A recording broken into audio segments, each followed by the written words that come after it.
RCB ने 18 साल बाद आईपीएल का टाइटल जीता तो उसका जश्न मनाने के लिए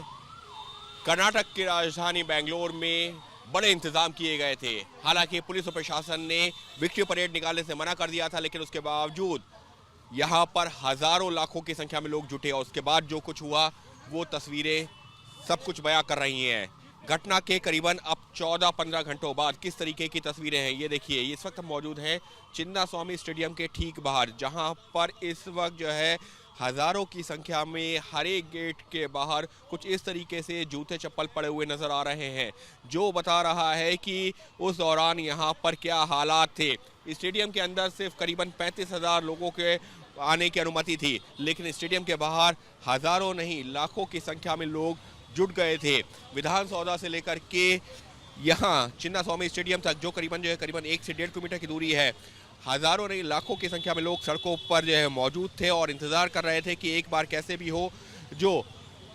जीती हुई टीम है, जो खिलाड़ी हैं आईपीएल आरसीबी के जो खिलाड़ी हैं जिन्होंने इस टाइटल का जो 18 साल का जो सूखा था वो खत्म किया है, वो उनका जो है दीदार हो सके। लेकिन पुलिस और प्रशासन ने पहले ही साफ किया था कि विक्ट्री परेड की अनुमति नहीं दी जा सकती। उसके बावजूद यहाँ पर अब तक जो जानकारी निकल के सामने आ रही है कि पहला तो जो सीएम ऑफिस है उसकी तरफ से एक जो है पोस्ट किया गया था कि शाम को 4 बजे विधान सौदा में सम्मानित किया जाएगा खिलाड़ियों को। तो दूसरी तरफ आरसीबी ने जो पोस्ट किया उसने अपने जो है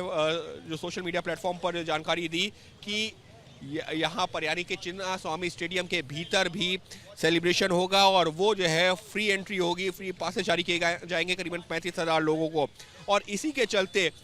पुलिस और प्रशासन ने भले ही विक्ट्री परेड के लिए मना किया था, लेकिन लोगों को ये उम्मीद थी क्योंकि विधान सौदा में जो 4 बजे का कार्यक्रम है 5 बजे का यहाँ पर है यानी कि चिन्नास्वामी स्टेडियम में है, लिहाजा लोग बड़ी संख्या में इस इलाके के इर्द गिर्द जुटना शुरू हो गए थे दोपहर में 2-3 बजे के बाद से ही। लेकिन पुलिस और प्रशासन ने भले ही अनुमति नहीं दी थी, लेकिन उन लोगों का जो काम था, पुलिस और प्रशासन का जो सवाल खड़े हो रहे हैं कि क्यों नहीं, जब इतनी बड़ी संख्या में लोग यहाँ पर जुट रहे थे तो उनको पहले ही रोक दिया गया, क्यों उनको यहाँ तक आने दिया गया, क्यों ऐसे हालात बनने दिए गए। ये सवाल तो पुलिस और प्रशासन से उठ रहे हैं, लेकिन उसके साथ ही में सवाल जो है जिस तरीके से सरकार ने भी इस इवेंट का आयोजन किया, जब पता था कि इस तरीके का जो आशंका बनी हुई थी कि लोग हजारों लाखों की संख्या में जुटेंगे, तो फिर क्यों इस तरीके से सार्वजनिक तौर पर ऐलान किया गया आइए हम सब मिलकर के इसका जश्न को मनाते हैं। तो एक तरह से कई तरह के सवाल खड़े हो रहे हैं पूरी व्यवस्था के ऊपर, पुलिस और प्रशासन के ऊपर।